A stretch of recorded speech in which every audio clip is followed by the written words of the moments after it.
Kelley Wentworth competed on the 29th season of San Juan Del Sur, where she finished in 14th place.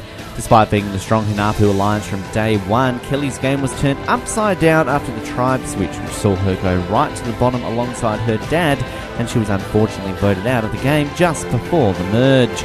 I spoke to Kelley about her strong fan base outside of the game, the joy of having Drew voted out after he tried to get her gone, as well as just what the deal with Baylor and Missy is, and talking about something that very nearly made her hang up during the interview. Kelley, welcome back to Survivor Oz. Thank you. Good to be back. I should say welcome back because it's strange me doing these interviews now after having done exit interviews, because San Juan Del Sur was the first season I got to do exit interviews, so I've spoken to you all before. It's just not in the full length that we generally do interviews on our show. So yeah, it's like welcoming you back to a nice comfy position on a podcast. I don't know how that works.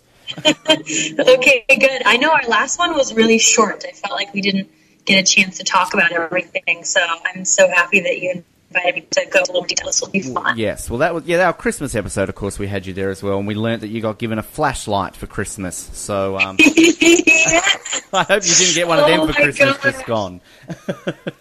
This year my grandparents gave me $50, so I think that they learned from their flashlight that just cash is better. Yes, cash is always better over a flashlight any day of the week. I should ask, how 2015, we're a month or so into the year now, everything now, I'm guessing, back to normal life since the Survivor journey?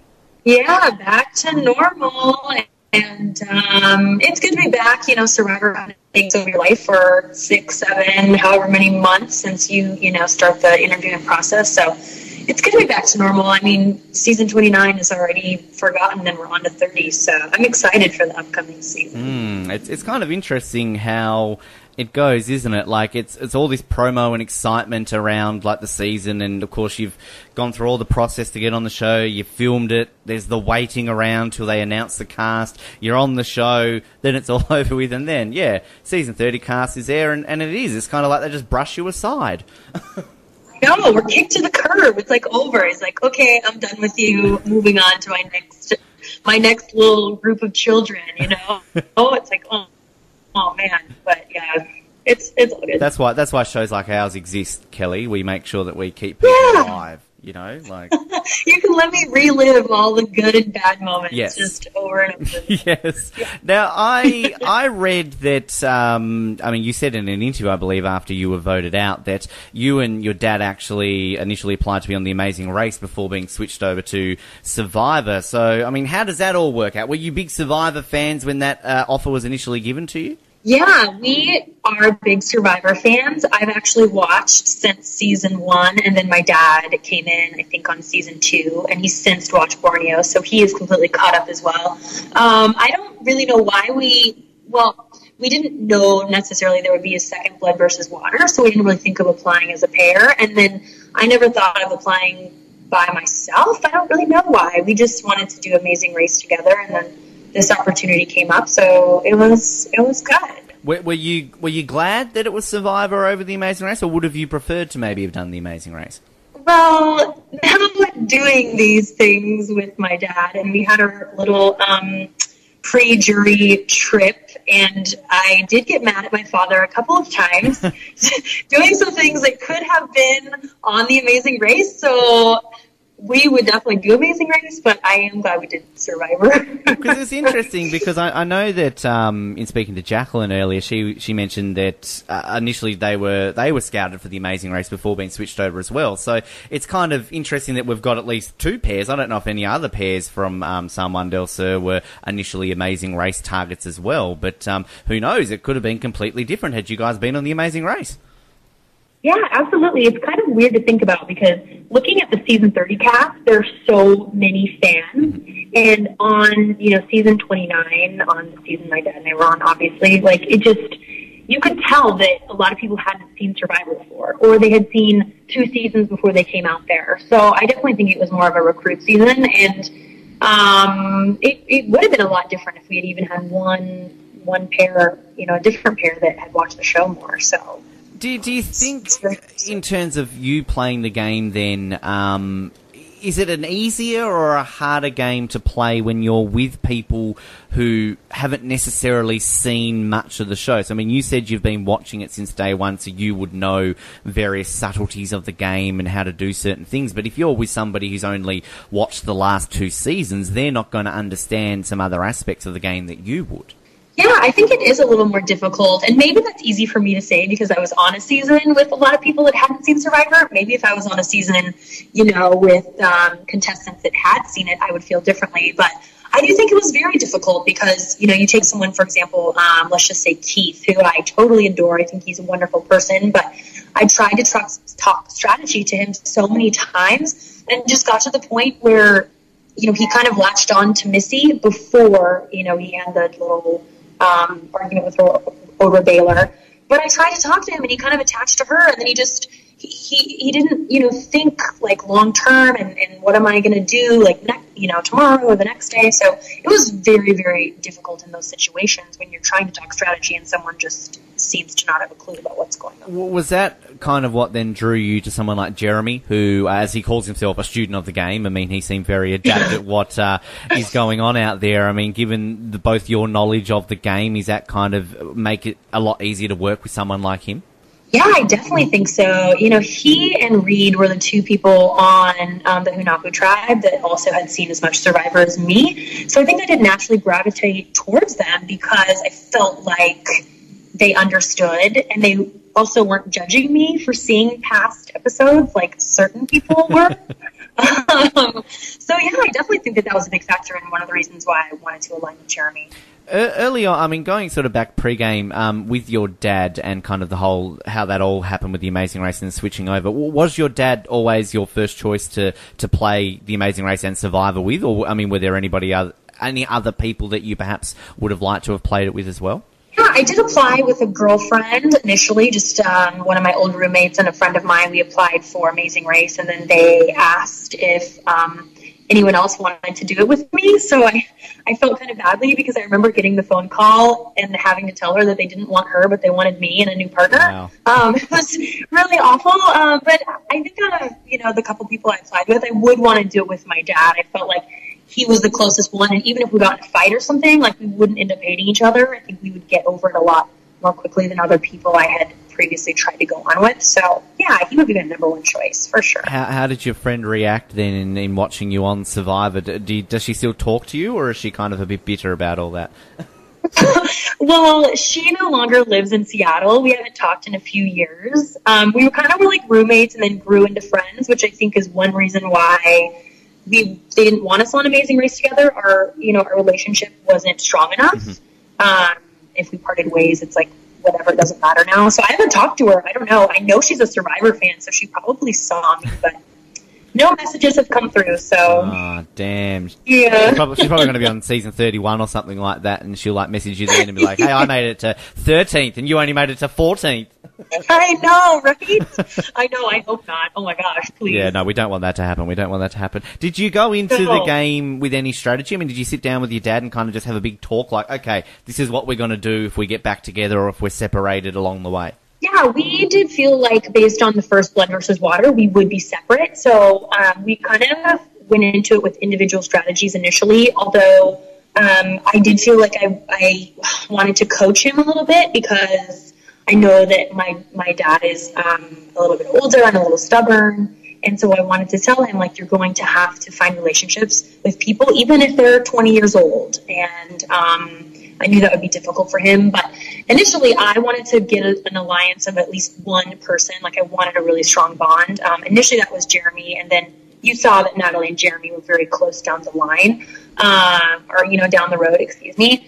So once we got together, we did want to work with pairs. Like, we felt like that was the best thing to do. But then with the tribe swap, having 3 pairs, it was like you can't work with everybody. So it was a bummer of a situation. I mean, it was kind of interesting given that Hunapu were winning so much that we didn't get to see a whole lot of how that would have played out had you guys lost and all that sort of stuff. And one question that I don't know how it would have worked out, we saw your dad target Nadia because of the Amazing Race situation.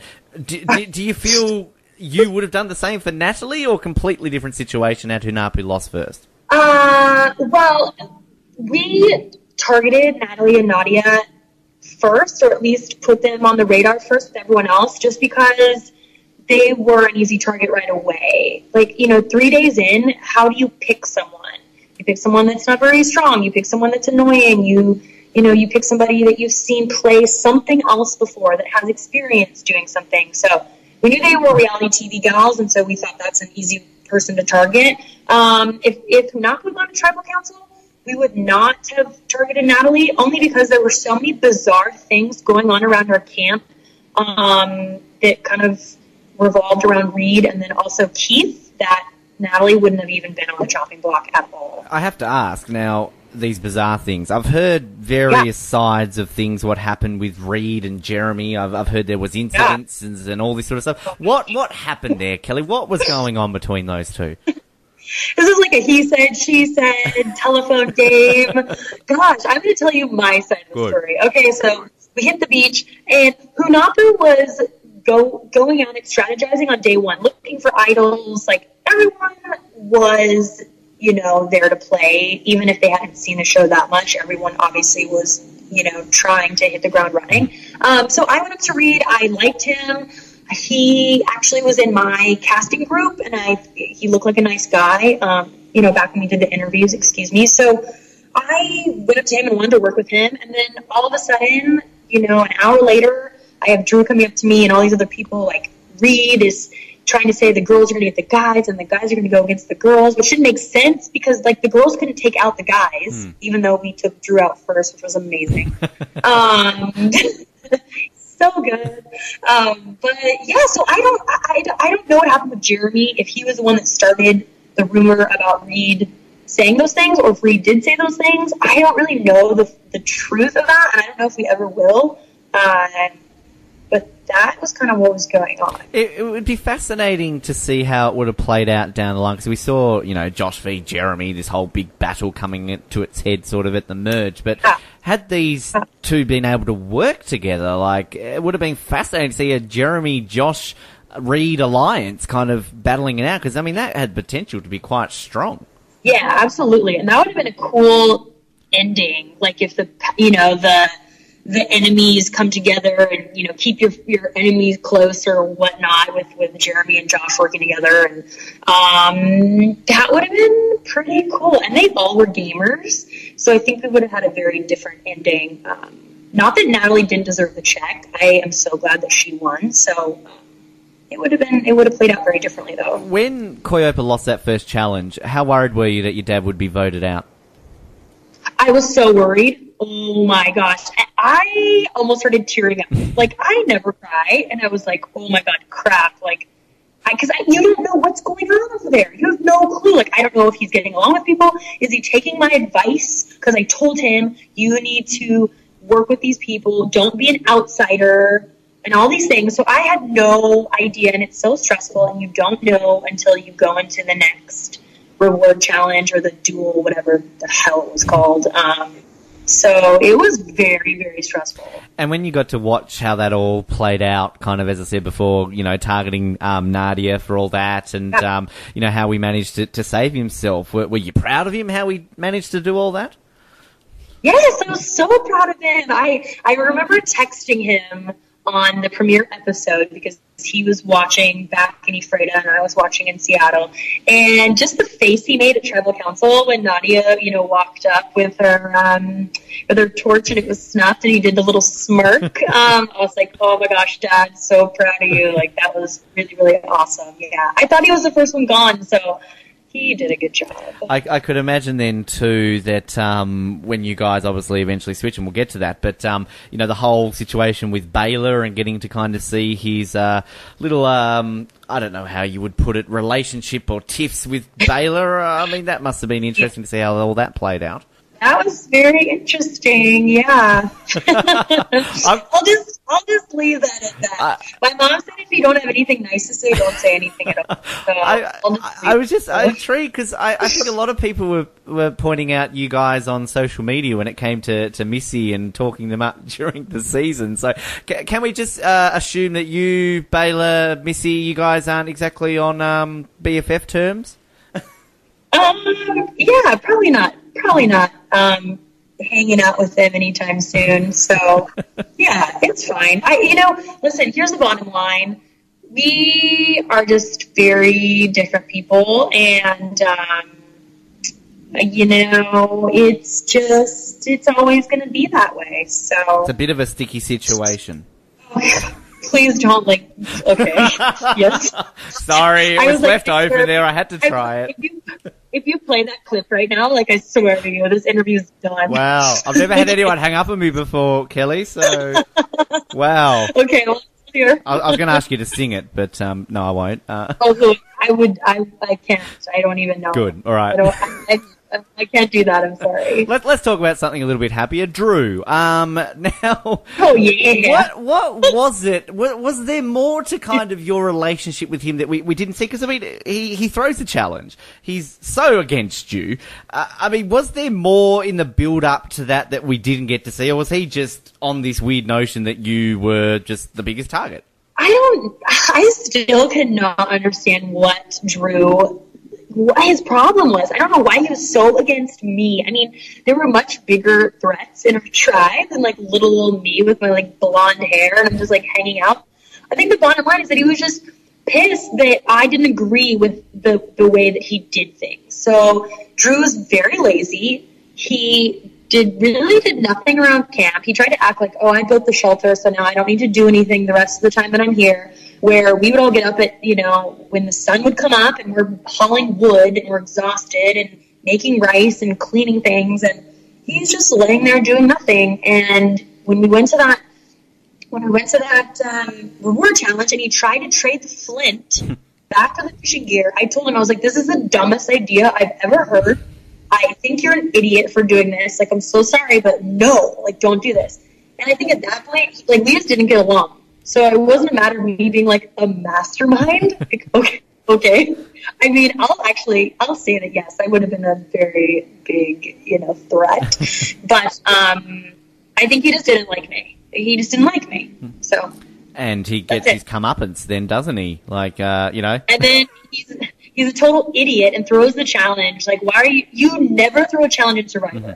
We all knew he was going to do that. I don't know why he was acting like no one knew. The whole tribe knew. Because he told Jeremy, and then Jeremy told me, and then everyone knew. So, okay, Drew, good try.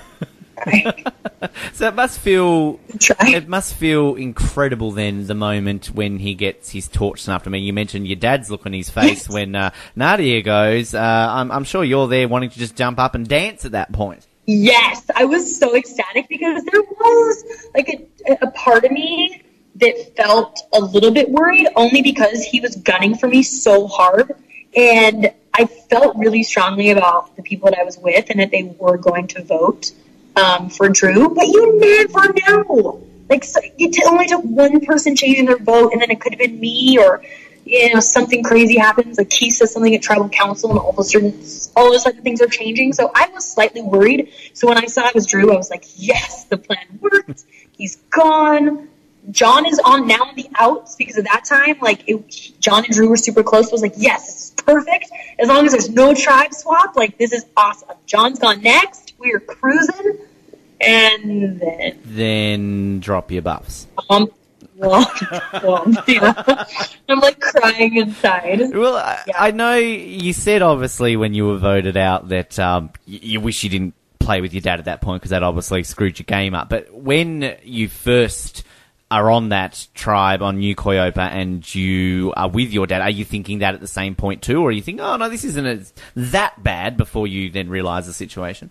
No, I knew immediately. As soon as I saw the tribes, I knew that we were in big trouble. Unless he had a relationship with Baylor, which I didn't think he did. And I didn't know if he had a relationship with Jacqueline. But that was huge because Missy and John were so tight. And I'm really bummed out that they did not show this.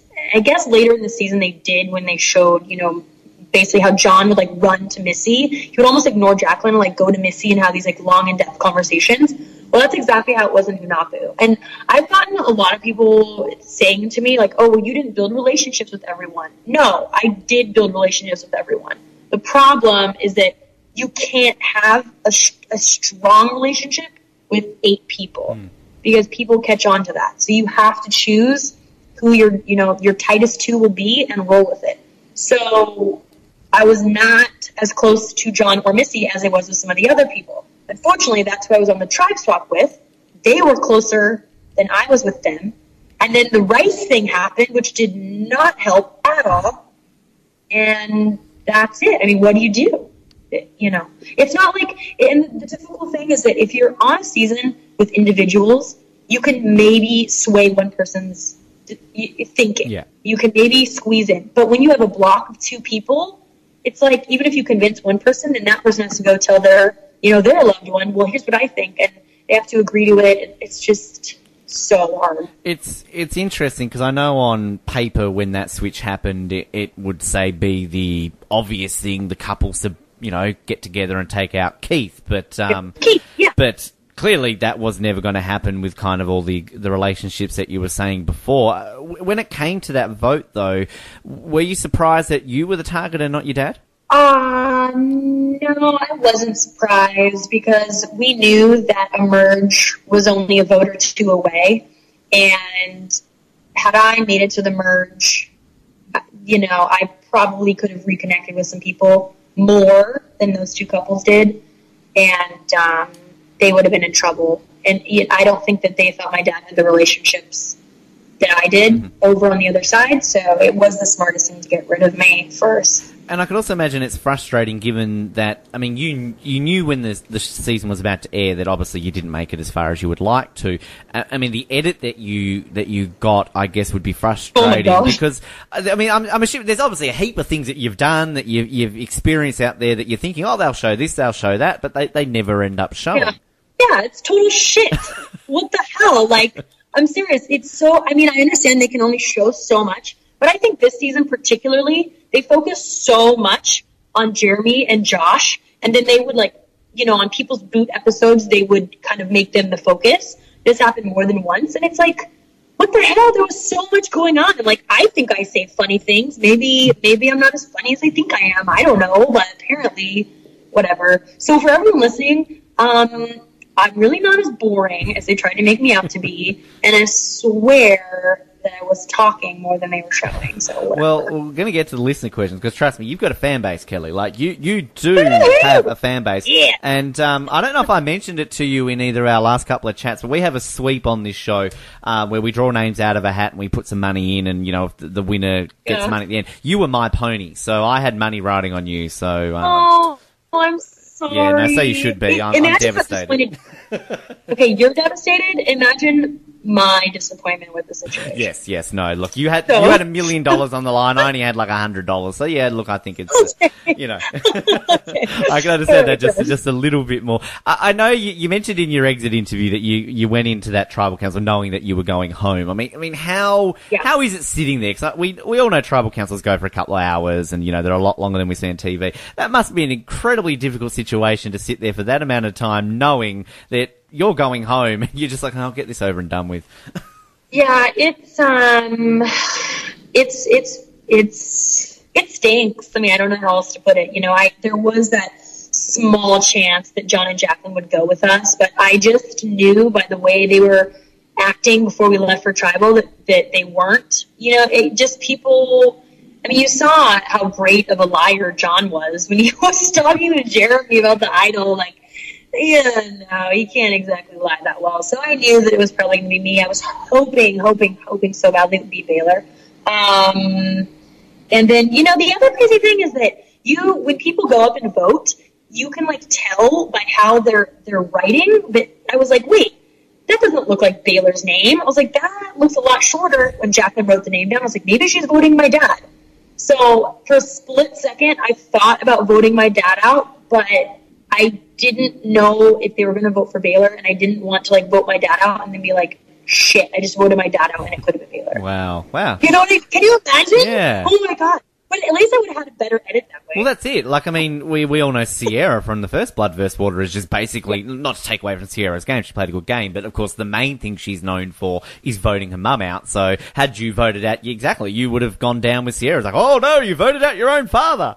I know. Well, I got enough crap for like saying that I didn't want to play with my dad. So, okay, sorry. Wow. Was that from him or was that from the fans? Just from some of the fans, like after, the interview right after you voted out, and I was like, oh, I kind of wish I wouldn't have played with them. In that moment, like, you're thinking so many things, and they asked you more than just one stinking question. Like, that's just the one thing they decided to show. And, like, in that moment, yeah, I wish I had it, because the thing with him and Baylor and the Rice thing with Missy, like, it totally sunk us. I mean, that wasn't the only thing that took us down, but it definitely did not help.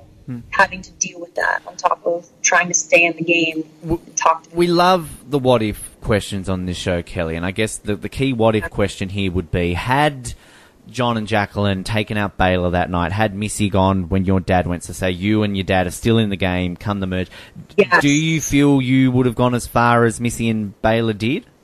There are so many what ifs, and it's hard to say. I do know that Josh and my dad were actually fairly close, and I really liked Reed, so I think we maybe would have linked up. I also was close with Jeremy and Natalie, however, so I don't know, but I think either way we would have been in a good spot to go, a lot further than we obviously did. It also would have changed all the immunity challenges. There's so many things to take into consideration. So I would like to think we would have gone that far, yeah. Yeah, we actually, when we first started this show, that was all we asked for, what if questions. People got angry with us, but yeah, whatever. I brought that up first time in a while. I don't care. No more what ifs, come on. I got told off for that, but whatever. What was it, when you go back to, I think, pre-merge, it's technically called Losers Lodge, but I'll still call it Ponderosa. I don't want to be mean, but you can be mean, it's fine. Right. Like, we are the losers. When you went back to Losers Lodge, Kelley, what was it like with Drew there? I mean, did Drew say anything to you when you eventually get to see him again? Oh my God, do you know how excited he was that I was the next person out after him? I think he seriously jumped up for joy when I came through the doors. Wow. And then I felt so bad. I didn't feel bad voting him out. I felt bad for myself. Because I was like, oh my God, this is everything that he wanted was to get me out, and I'm out right after this guy who had no fucking clue what was going on in the game. It's just embarrassing more than anything. It's just embarrassing. And I'm guessing that you weren't surprised then to see your dad join you next? No, I knew if Coyopa lost, I knew for sure my dad was out. And if you look at the Coyopa tribe at that point, you look at Hunapu, Coyopa's gonna win. And then Missy said she's good at puzzles, and then they totally fuck up the puzzle. It's okay. Yeah, you know what? I'm great at puzzles. I guarantee we would have won that stupid challenge, but whatever. Wow. That's fine. You mentioned that obviously on the trip that, you had your disagreements and that, but outside of that, what was that experience like then kind of on that, pre-jury trip? Did it bring you guys closer together despite the little, tiffs you had? Well, we were just two losers going through Costa Rica together. Yeah, just crying every day. No, it was great. My dad and I are very close now. And it was nice to be able to spend that time with him and not have to be worried about voting each other out or strategizing or whatnot. But I will tell you that we came to win. We just wanted to play the game. We at least wanted to get to Final Three. And we at least wanted to make jury because you get to see the whole thing play out. Yeah.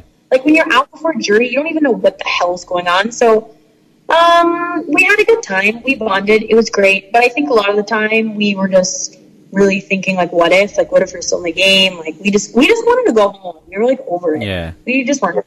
So. And I'm guessing then when Julie comes in and you find out that she quit. Oh, my God. You do not want to get me started. Okay, but I will go there. Please do. We were livid. Everyone. Okay, well, obviously not John. And, Nadia was fairly nice, and Drew was, whatever. I don't know, probably just trying to stare at her in her, miniskirt. But me, my dad, and Val were pissed. And I think my dad and I were especially pissed because had Julie quit 2 days before, that, my dad probably would have gone to the merge. or if she had quit. It's just like one of us could have potentially been in the game, and whatever. That's the timing of it. That's how it goes. But she comes in, and we had just been voted out, and we were so mad because we would do anything to be in the game. Like, I literally would have not eaten anything for the next 20 days if I could have just been back out there. Like, take all my clothes, I don't even care. So yeah, we were pissed. That was not good. That was not good. Did she say that she had quit? Did they tell you that she quit, or was it kind of just really down to her being honest and like, oh, I actually quit? No, and that's the thing. That's why we're so pissed, because she came in, and so the thing is, when you come into Ponderosa, you come in through the main gate, right? And everyone knows it's a tribal council night, so we're like waiting for the person, waiting, and there's a gate that you come through, and everyone sees who it is, and we saw them take her luggage down to her room, so we're like, okay, it's Julie that quit, but she didn't come in, and it was like 1 a.m, and she finally like wanders up, and she's literally in like a mini dress, like her hair's done, her makeup's done. She doesn't come over to where we're all sitting in a circle talking, and she doesn't come over and say hello and like, hey guys, I'm sorry, and like I quit. She didn't explain why. She just walked in, started eating. Like, we just wanted her to say, like, I just couldn't do it. You just own up to it. Yeah. You know what I mean? Don't like walk around and act like I'm sorry if you didn't want to be here. Like, we all wanted to be here. We wanted to play the game, and like, you don't give a shit. So just go home. Wow. What was Rocker's reaction? I mean, was he upset at her? Did he kind of just support her decision? Yeah, he supported her. I don't think he was really upset. I mean, I think it kind of kept him from hanging out with everybody as much, because he really just wanted to hang out with Drew and like bromance it up, and she was kind of like not having that the whole time. So I think, like, he was supportive of her, but at the same time, I think he got annoyed a few times. Interesting. Yeah. Interesting. Yeah. So, I mean, what was your take then on how the rest of the game played out? And had you made the jury, who do you think you would have voted for to win? If Final Three was the way it was, I definitely would have voted for Natalie. I think she played the best game, hands down. I mean, out of the three that were there, no offense to those other two ladies. And I think, that's all I can say. Yeah. It's I don't have anything more. It's kind of interesting with the final three. I mean, we just spoke to Natalie about how all that happened in terms of taking the two there to the end. And I mean, the thing that I love about the show is that when I get to speak to people, not only for myself but for the listeners, we get to hear kind of all different sides to it. And I think hearing Natalie explain it a little bit more, it kind of sells her win a little bit more. And I'm guessing when you get that opportunity to speak to Natalie after the game too, you're getting different sides of it that we don't get to see, and that really kind of adds to the element of the game that she did play. Yeah, I mean, I think, I think the best thing that happened to Natalie was Nadia being voted out first. I really do. And I almost am kind of envious that happened to her, because I think it freed her and it made her feel like, you know what, I'm just going to go for it. I'm going to do whatever it takes. And she didn't have someone, she didn't have to worry about anybody. So I think that definitely helped her. And I do think she did just play a really great social game. And, it kind of helped that we were on a season of not always so smart people. I mean, the fact that everyone believes she accidentally voted for Alec, like, come on, are you kidding me? Like, that just goes to show everybody, like, come on, no one has seen this damn show. You don't just accidentally forget to vote for someone, and then they're like, oh yeah, that makes sense. Like, what the hell are you talking about? No. You wouldn't have fallen for that. You wouldn't have fallen for that. I would never fallen for that. Come on. No. It was a funny situation. We'll get to some listener questions in a second here, Kelley, and we'll get to our final five as well. But obviously, Worlds Apart, we mentioned at the top there, it's coming up very, very shortly. I mean, what's your take on this twist of blue collar, white collar, no collar? Yeah, I like it. I like Three Tribes a lot. I really do. It's easy to say now that I'm out of the game, like, ooh, I wish I was on a season with Three Tribes. But I think it's going to be good. I love the characters on season 30, and we clearly know that Jeff Probst loves this season as well, because he totally just kicked 29 to the curb the second he had the chance to. So we know it's probably going to be a good season. And I like the the 3 tribes. I think we'll be good. The one thing I will say with Jeff Probst's predictions, though, is that he does have a habit of saying, "Oh, this season's going to be great," and it turns out to be shit. Like he did that with I remember when Philippines and Caramoan were on. He didn't really talk too much about Philippines. He kept talking about season 26, like it's so good, and it wasn't. Yeah. And Philippines kicked its ass. Yeah. But Yeah. Well, okay, if he went on after season 29 and said, "Okay, watch season 30, it's total shit," like who would watch that? Maybe more people, because they'd be like, "Oh, let's see." But yeah, he has to hype up the season, whatever. I do like the characters, though. I think we have some really, really big personalities, so I'm excited for some fighting. I will say that we do season previews each time a cast gets announced, and Oh yeah, I know. you know. All right, there you go. Well, we have not received this season. Season 30 is the most feedback we've ever received from the cast, and let's just say there are several members who aren't too happy with us. Okay, well, I listened to that show, and it was absolutely amazing. I think I tweeted you something because I was sitting on my Kardashians thing.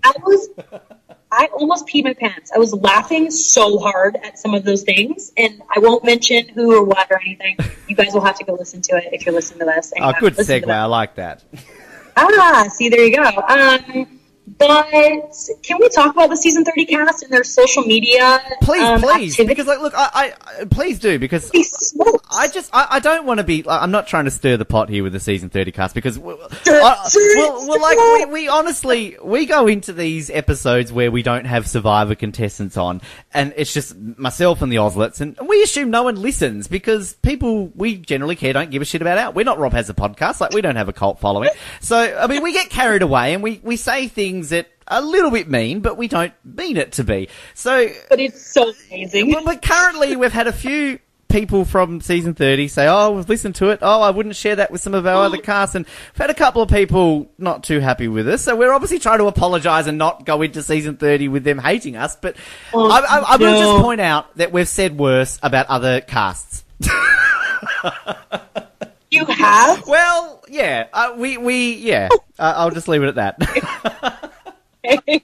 We'll leave it there. We'll leave it there. What I will say though, like with the season, the good thing about this season though is that they're all super fans from what I've been told. Yeah. I've been told. Lynn Spielman mentioned it in her interview, and a lot of the people I've spoken to from season 30 have said that these guys are pretty much the closest a cast has been post-season. So yes, yeah, they seem like it. Like I follow some of them on Twitter because I'm that creepy Survivor person that's not over the fact that I was out number 5. So yeah, I'm a loser. So I follow some of them also because I actually do enjoy some of their tweets. They are hilarious, some of these people. And there's like this like messaging in the tweets sometimes where I'm like, oh my God, they're trying to tell me something and it's totally going to play out in like episode 7. I swear. I'm probably just making that up. But, oh, shit, I don't even know where I was going with that. Happens all the time on the show. Who knows? We were talking about the people. I don't know. But I do know they're very close. Yeah, so the point is that I see them, like, tweeting to each other, and I'm like, what the fuck? We couldn't do that on our season. Maybe they just like these people more than us.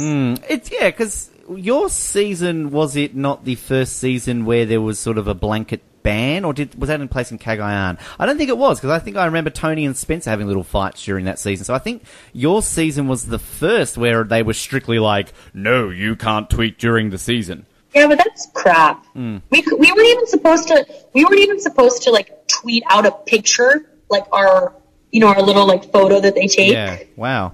We weren't even supposed to tweet that and be like, hey, tune in. Wow. Like, don't you want more people watching? I don't know. Yeah. The interesting moments of that, who knows. But yeah, I will just point out, season 30 cast, we do love you, and if there was any offence taken, it was not meant to be. Yes. Like, they're going to listen to my interview anyway. They love you, Kelley. Come on, they're all super fans. Like, she got no screen time, and now she's just trying to have her 5 minutes of fame. I'm not, I swear. Bring on the questions. They love our show now. All right, list of questions. Thanks to everybody who sent these in. Now, again, as always, some of these do get answered in the majority of our interview. Rowan Dazon says, could you do Survivor again without your dad if you ever came back? Oh, could I do it? Yes, absolutely. Would I do it? Yes, absolutely. I mean, the only chance they have is on, like, a fans versus favorites, because they're not going to be like, oh, Kelley could totally come back for an All-Stars. Oh, wait. She didn't even make the jury. Okay. Let's throw her application in the trash. Right. Worked for Francesca, so come on. Oh, it did. Yeah, that's true, but... And Boston Rob technically wasn't a jury member the first time he came back, so there you go. Yeah, well, you know, one can dream, my friends. Yes. One can dream. Yes. Now, Luciness, that's the name they've given me here, says, we kind of touched on this before, but it's sort of a bit of an extra element to this question. Looking back, would you have rather gone on The Amazing Race with your dad, or would you still pick your Survivor experience? Well, that is a good question, and we did kind of touch on this. Now that I've done Survivor, I would definitely pick the Survivor experience. However, I of course wish we would have gone further into the game. I mean, that's the only thing that I would have changed, obviously. And I don't even mean maybe like winning $1 million, just going a little bit further would have been amazing. But yeah, I think I would pick Survivor over Amazing Race for sure. There you go, Lucius. Now, I'll leave this one to last because this gentleman has sent me in about, how many questions has he sent me in here? 11. I'm not going to ask them all because... 11? Well, I'll read this out to you first because he started out with this. Peter Trump says, Kelley, from our interactions on Twitter, you'll probably know me as one of your biggest fans. In fact... I do know. Well, there you go. In fact, I'll go as far as to say you are my favourite castaway of all time, and I have been watching since the first episode 15 years ago. I was devastated when you were voted out because up until your boot episode, you did little wrong to suggest that you were going to be going soon. In fact, let's not forget, if the swap didn't work out perfectly for her on her season, we probably would not be talking about Kim Spradlin as being one of the greatest players of all time. So he first of all says, thanks so much for being so swell on social media and interacting so freely with your fans. Anyway, on to my questions. I'll let you digest that bit first. Okay. Good. Thank you. Now, alrighty, let's skim through these here. 11 questions. Oh my God, pick a good one. Yeah, that one. I'm sure they're all good, but... That one's kind of been answered. That one has been too. That one has. So again, a lot of these get answered, the questions. Did you get... Oh, here we go. Did you get any impression from your time on your season that Jeff wasn't that into what was happening, and how do you think Jeff's feelings about your season hurts your chances of being asked to come back to compete again? Oh, that's actually a really good question. Well, I think Jeff was definitely pissed at us because of how many things we asked for. I mean, I think we were like one of the whiniest seasons ever. Like, we were always complaining about something, right? Like, oh, can we trade our beans? And like, you could tell he was definitely getting pissed at things like that. I couldn't really tell if he didn't like us, but maybe. Let's see. Do I think it hurts my chances or maybe anyone else's chances? Well, forget everyone else. Does it hurt my chances? Possibly. I mean, you know, if you have people, when you bring people back, you want super big personalities. You want people that are super memorable and that are going to bring in ratings, right? Yeah. So it could. I mean, if he just completely ignores 29 and kind of puts that to the side like it never happened, then yeah, definitely. Especially the way he's hyping up 30. Like, holy crap, what if he wants all these people back? Well, I've already rewatched your season. I just finished it a couple of days ago at the time of recording this, and and again, people are going to think I'm saying this to suck up, but I'm not, because during the season itself, myself and another Oslet, Noah, we were hyping your season up. Everybody was saying, oh, this season's terrible. We loved it. Every week, I absolutely loved your season, and on a rewatch, I think it's great as well. So I personally am a fan of your season, and I wish... I've kind of said I feel that San Juan Del Sur is going to be like a Nicaragua or a Guatemala or a Thailand, where at the time they're not very well liked, but over the years people appreciate them more for what they are. I think something like Nicaragua, was hated at the time because it came after Heroes vs. Villains and everybody thought, oh, it was shit. But I think now people are really appreciating the characters more and the season more for what it was. So I'm hoping that will be the case with your season. Yeah, I hope so. I just wish I had more than 2 confessionals, but whatever. That'd be nice. I need to have that list. But let's not forget the fishing gear one when I'm talking about how terrible Drew is. Yes, come on, exactly. Guys. Come on, let's not forget. And all the faces I made. You guys know I'm very animated. Yes. You know what I'm thinking. I swear. We need the gifts. We need the Kelley gifts going on there. Seriously.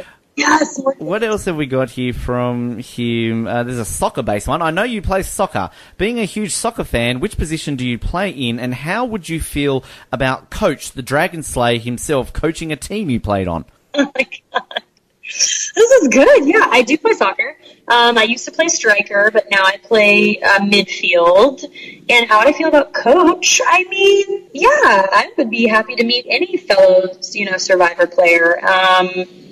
Hopefully you wouldn't yell at me too much, but yeah, that'd be cool. We're good friends with Coach. We'll hook you up with Coach. We'll get you guys on good terms. Okay. Final one here. Out of all the 11, this one's a pretty good one. He said, Who's the better player? Keith, Coach, Big Tom, Cowboy, Shambo, or your dad? What the hell kind of question is that? I think Shambo lives 20 minutes from me, so I feel like if I don't say he's going to come find me and up with her bullet. Okay. So, obviously I'm picking the best person. Who's the better player? That's what he says here. Okay. This is not fair to put my dad in there because obviously I'm going to take my dad's side all the time. Of course. Yeah. So that was unfair. Okay, we'll take your dad out of it then. All right. No! That was my easy way out of that question. Okay. All right. I'm totally going to go for Farm Guy 16.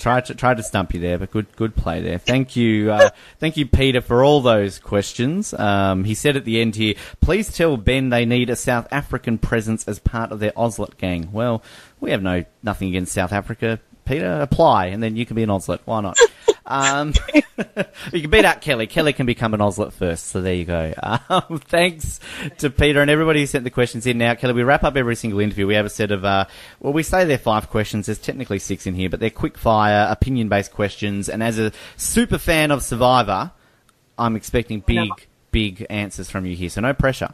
Oh my God, I'm not quick on my feet. I'm so worried. Oh, here we go. I am, but worried now. Oh my God, what if I say the wrong thing? Okay, go ahead. If you say the wrong thing in these, I think there's something wrong with the questions because I don't think you can say the wrong thing in this. We've touched a little bit on Jeff, but question number 1: What are 3 things you learnt about Jeff Probst during your time on Survivor? Oh my God, 3. He cusses a lot. Yes. He gets really, really angry if you're not doing a challenge properly. And he looks better. Oh God, no. Where were you going with that? No. Okay, but I want to come back. Okay, I'm gonna say it anyway. He looks better on TV than he does in person. Uh-oh. Oh no. Oh my God. Your reapplication just got ripped up. Listen, Ben, it was already in the trash, whatever. If anything, they were going to uncrumple it. It's fine. Oh, no. I tell you one thing, I've had, I think, 2 interactions with Jeff Probst in my life. One was on Twitter when in our Oscars, he got the Lifetime Achievement Award the first year, and he replied saying, thank you, I'm honoured. And the second interaction was he did a Reddit AMA, and he replied to my question. And one of the questions I asked him, I said, a lot of the survivors tell me on their interviews that you swear a lot. What do you say to this? And he said, they say I swear a lot, do they? Oh, well, they can get fucked. See, exactly. There you go. Oh, he took it under stride. It was good. All right, question number 2. I'm interested for this one. Out of all the seasons, what is your favourite and least favourite season? Oh my gosh, favorite and least favorite. Okay, I actually, favorite. I actually did like Heroes versus Villains. Mm-hmm. And I really also liked Micronesia. Yep. Girl Power. Black Widow Alliance. Yes. Yes, I actually really liked that. I thought it, only because I think the Women's Alliance, women are really difficult to work with sometimes, as I'm sure. Yeah. No comment. Anyway. Okay, least favorite. God, crap. I don't, do I have to pick a least favorite? Yes. Okay. Can I say my own season because I was out so Yes, early? you can. Okay, good. That's my There you answer. go. That's a safe answer. I like it. That works. All right. Question number 3. Who to you is the sexiest ever contestant? Oh my gosh. Wow. Okay, so I'm going to go with my first crush, Yep. and that was Colby. Yes. Because back when I watched, I remember, like, oh my gosh, I was maybe like 16 years old. Mm-hmm. Oh my I was 14 and I was in love with Elizabeth, so I was, yep. Okay. Yep. There you go. Okay, so Colby. Yep. Okay, Colby. It's fascinating, actually, with Colby that even after all these years, he's still always voted as one of, if not the sexiest males of all time. Whereas, Elizabeth barely gets a mention now. Poor Elizabeth. Yeah. Oh, I know. But Colby. Oh, yeah. What a stud of a man. How'd you go if you went out there for a second time and he was out there on his 4th time? What would you do, Kelley? Oh my gosh. I'd probably feed him coconuts. I don't know. We'd watch that. I'm like, here, I'll do all the work for you. We'd watch that. Oh, definitely. I'd be intrigued, actually, to see, when we eventually get Baylor back on for this, because one thing that I would say about Baylor, she looked a little bit creepy every time John and Jacqueline would make out. She was just staring at them, like, oh, what are they doing? So, don't know what she was thinking there. Oh my God, stop it. Oh my God. I love Baylor, I'm just being funny. Question number... Okay, I'll leave it. Okay, All right, yeah. yep. I'm not trying to get you into trouble. Question number... This is what I do, Kelley. I get myself into trouble. Shit, you're stirring the pot. I am. Stop it. God, this is why people go off at me. Shut up, Ben. Question number 4. Who to you can answer yourself for this if you want to. Who is the greatest player never to have won? Oh my God. Greatest player never to have won. Holy smokes. There's like so many people. Oh my God. We ask the big questions. Then this is a hard question. All right. Because you're requiring me to like think back so long. That's what we do. Yeah, this is so bad, and I feel so lame that I'm gonna do this, but I really can't think of anyone right off the top of my head. So maybe I'll tweet you a different answer, but I'm gonna say myself because clearly I am a mastermind. Yes. You can get away with saying that, unlike somebody else from your tribe. But it's such a cop out. It's such a cop out to say that. So. Nah, I've had worse. Like, come on.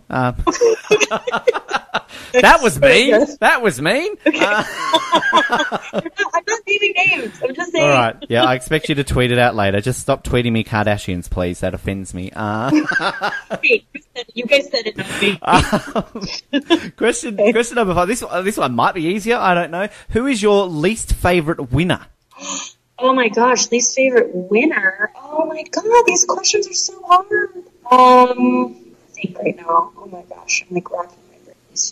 I love it when people ask me how they should prep for these questions, and I never tell them how to prep, and then I get to these questions and people hate me. List in front of me, so I go through it because I can't even. Okay, I'm gonna say this, but I feel like this isn't really what. Oh man, no, I don't know. Do you want to tweet me that one later too? Yes, come on. You cannot ask me these type of questions. Yeah, I probably shouldn't, should I? Oh well. No. It's been a bad week for you, isn't it, Kelley? I'm not going to say why. I'm not allowed to mention what happened this week, but anyway. Yeah, okay. Now I'm really going to hang up on you. I'm so pissed. Yes, I'm really... I'm really not answering any more questions. Treading that fine line. Well, I don't know how you... Again, answer yourself for this last one then, Kelley. The last question. Who is the greatest ever player and why? The greatest player ever? Oh my gosh. The funniest thing is that nobody can see this listening to this, but I can see Kelley's reactions to this, and she's about one step away from punching the camera right now. I swear I'm not that angry.